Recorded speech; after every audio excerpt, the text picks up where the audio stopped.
Welcome to ప్రజా TV Telugu. ప్రతి క్షణం ప్రజాక్షేమం కోసం. అందరికీ నమస్కారం అండి. ఈరోజు ఆంధ్రప్రదేశ్ని ఒక విజనరీ లీడర్ పాలిస్తే ఎలా ఉంటుందో మన ముఖ్యమంత్రి నారా చంద్రబాబు నాయుడు గారు ఆల్రెడీ హైదరాబాద్ని ఒక ఐటీ హబ్గా మార్చి ఈరోజు లక్షలాది కుటుంబాలలో వెలుగు నింపిన వ్యక్తి ముఖ్యమంత్రి నారా చంద్రబాబు నాయుడు గారు. ఆయన స్ఫూర్తితో ఈరోజు నవ్యాంధ్రప్రదేశ్ని కూడా ఒక ఏఐ హబ్గా మార్చి యువతకు ఉపాధి కలిగించాలన్న సంకల్పంతో మన మంత్రివర్యులు లోకేష్ అన్న గారు అహర్నిశలు కృషి చేస్తూ, ఎందుకంటే యువగలం పాదయాత్రలో ఆయన రాష్ట్ర వ్యాప్తంగా తిరిగి యువతనంతా కలిసి ఈరోజు అభివృద్ధి చెందాలి, రాష్ట్రము పిల్లలకు ఉపాధి కలిగించాలనే ఒకే ధ్యేయంతో ఈరోజు ప్రపంచంలోనే ఉన్నటువంటి కంపెనీలన్నిటితో కూడా ఈరోజు మాట్లాడి ఒప్పందాలు తీసుకొని ఈరోజు రాష్ట్రానికి తీసుకొచ్చి ఎంతో కృషి చేస్తూ ఉన్నారు. అందులో భాగంగానే ఈరోజు గూగుల్ క్లౌడ్తో మనకి ఈరోజు సంస్థని తీసుకొని వచ్చి విశాఖకు ఒక ఐటీ హబ్గా కూడా మార్చే దిశగా ముందుకు వెళ్తూ ఉన్నాం. అభివృద్ధి వికేంద్రీకరణ కేవలం పేపర్ రూపంలో కాకుండా చేతల రూపంలో చూపించే ప్రభుత్వం కూటమి ప్రభుత్వం అని ఈరోజు తెలియజేస్తూ ఉన్నాం. ప్రతి ప్రాంతము డెవలప్ అవ్వాలని, అంటే శ్రీకాకుళం నుంచి చిత్తూరు వరకు కూడా ఈరోజు ప్రతి సంస్థతో మాట్లాడి ఈరోజు ఆ జిల్లాలకు కానీ ఆ ప్రాంతాలకు కానీ సంబంధించినటువంటి సంస్థల్ని ఇక్కడ మనకు ఏర్పాటు చేసి అక్కడ ఉన్నటువంటి యువతకు ఉపాధి కలిగించే దిశగా ఈరోజు అడుగులు వేస్తూ ఉన్నాము. ముఖ్యమంత్రి నారా చంద్రబాబు నాయుడు గారికి, లోకేష్ అన్న గారికి ఈరోజు నవ్యాంధ్రప్రదేశ్ని ఎంత ప్రపంచ పటంలోనే ముందుగా తీసుకెళ్ళాలి అభివృద్ధి పదంలో అనే ఒక సంకల్పంతో ఈరోజు తెస్తున్నటువంటి అభివృద్ధిని యువత అంతా ప్రజలంతా కూడా హర్షం వ్యక్తం చేస్తూ ఉన్నారు.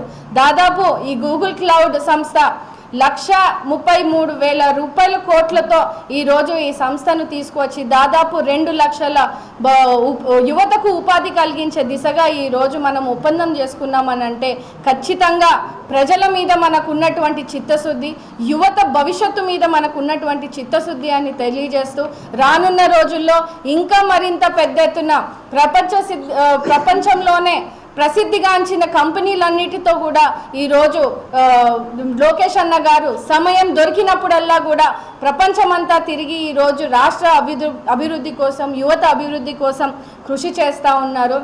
ఈ డేటా సెంటర్ని విశాఖకు తీసుకురావడంతో ఇక్కడ గ్రామీణ ప్రాంతంలో ఉన్నటువంటి ఆర్థిక వ్యవస్థను మనం బలోపేతం చేసుకునే అవకాశం ఉంటుంది. ముఖ్యంగా వ్యవసాయ రంగంలోనూ విద్య, వైద్యం రంగాల్లోనూ కూడా ఈ డేటా సెంటర్ మనకి ఎంతగానో ఉపయోగపడుతుందని కూడా ఈరోజు ప్రజలు సైతం ఈరోజు హర్షం వ్యక్తం చేసే పరిస్థితి ఉంది.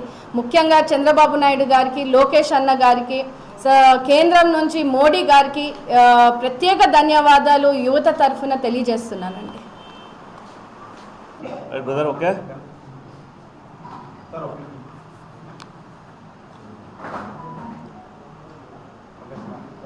అందరికీ నమస్కారం.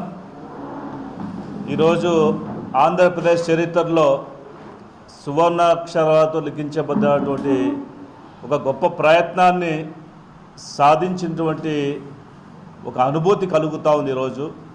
ఎందుకంటే ప్రపంచవ్యాప్తంగా అమెరికా తర్వాత అంతటి స్థాయిలో గూగుల్ సంబంధించినటువంటి క్లౌడ్ సంస్థని విశాఖపట్నంలో ఏర్పాటు చేసేటువంటి అవకాశాన్ని తీసుకొచ్చినటువంటి గౌరవ ముఖ్యమంత్రి నారా చంద్రబాబు నాయుడు గారు, ఐటీ శాఖ మంత్రి గౌరవనీయులు నారా లోకేష్ గారికి ఈ సందర్భంగా మేమందరూ హృదయపూర్వక కృతజ్ఞతలు తెలియజేసుకుంటున్నాం.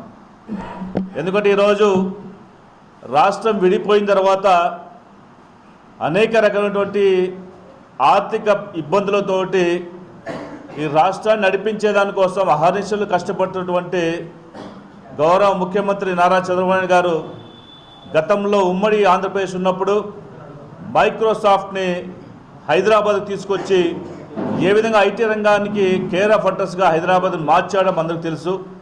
తిరిగి అలాంటి అవకాశాన్ని అందిపుచ్చుకొని నారా లోకేష్ బాబు గారు ఈరోజు గూగుల్ క్లౌడ్ సంస్థని మన విశాఖపట్నానికి దాదాపు 1,33,000 కోట్ల రూపాయలతోటి 2 లక్షల మందికి ఉద్యోగ అవకాశాలు కల్పించేటువంటి అవకాశాన్ని తీసుకోవడం అనేది నిజంగా ఒక అదృష్టంగా భావిస్తున్నాను.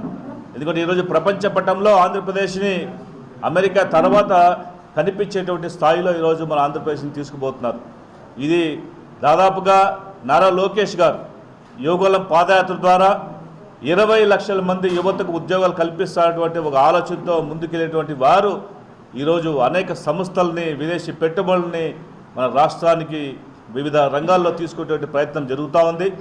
అందులో భాగంగానే రీసెంట్గా చూసే ఉంటారు మీరు, అనంతపురం జిల్లాలో కూడా బేతేపల్లిలో 20,000 కోట్ల రూపాయలు విలువ చేసేటువంటి రెన్యూ ఎనర్జీని తీసుకురావడం, ఇలాగ సోలార్ హబ్బుల్లో ఈరోజు కర్నూలులో పెద్ద ఎత్తున మళ్ళీ ప్రధానమంత్రి గారి చేత రేపు ప్రారంభించి చేయడం, గూగుల్ సంస్థలు తీసుకురావడంతో పాటు అనేక రకమైనటువంటి విద్యా సంస్థలతో పాటు అనేక పెట్టుబడులు తీసుకొచ్చే ప్రయత్నంలో భాగంగా ఈరోజు ఆంధ్ర రాష్ట్రంలో ఈ గూగుల్ సంస్థలు తీసుకురావడం అనేది మేమందరూ కూడా జిల్లా వ్యాప్తం కాదు, రాష్ట్ర వ్యాప్తం కాదు, ఈరోజు ఆంధ్రప్రదేశ్గా కాదు దేశానికే ఒక వన్నె తెచ్చేటువంటి సంస్థని మన ఆంధ్రప్రదేశ్లో ఏర్పాటు చేయడం అనేది వీరి యొక్క దార్శనికత, వీరి యొక్క సమ్మతని ఈరోజు మనకు తెలుస్తుందని చెప్పి తెలియజేసుకుంటున్నాను.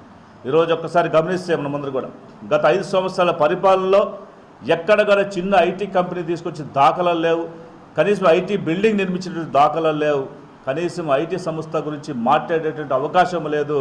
నిరుద్యోగులకి ఎన్నో రకాల ఇబ్బందులు, ఆర్థిక ఇబ్బందులతో పాటు వారందరూ కూడా ఎదురు చూసినటువంటి కనీసం డిఎస్సిని కూడా తీసుకురానటువంటి పరిస్థితులు మనం చూసాం. ఈరోజు డిఎస్సిని తీసుకురావడమే కాదు 16,000 మంది పైచులకు వాళ్ళందరికీ ఉద్యోగాలు ఇస్తూ, అదేవిధంగా ఈరోజు ప్రైవేట్ సంస్థలు అనేక సంస్థలు తీసుకొస్తూ మన రాష్ట్ర సర్వతోముఖాభివృద్ధికి యువతకు మంచి గొప్ప అవకాశాలు తీసుకునేటువంటి పరిస్థితులు వస్తున్నాయి. కాబట్టి ఇది ఖచ్చితంగా ఇలాంటి పరిస్థితులు మన ఆంధ్రప్రదేశ్ కావాలి. ఈరోజు జస్ట్ బార్న్ బేబీ లాగా ఉన్నటువంటి రాష్ట్రాన్ని సమర్థవంతమైన రాష్ట్రంగా ఈరోజు భారతదేశంలోనే మొదటి స్థానంలో నిలబడడానికి కృషి చేస్తున్నటువంటి మా మాన్య ముఖ్యమంత్రి గౌరవనీయులు నారా చంద్రబాబు నాయుడు గారికి, అదేవిధంగా వారికి అండగా ఉంటూ ఈ రాష్ట్ర అభివృద్ధిలో యువతకి ఉద్యోగ అవకాశాలు కల్పించే దిశలో పూర్తి స్థాయిలో పనిచేస్తున్నటువంటి నారా లోకేష్ బాబు గారికి ప్రత్యేక ధన్యవాదాలు తెలుసుకుంటాను. Thank you.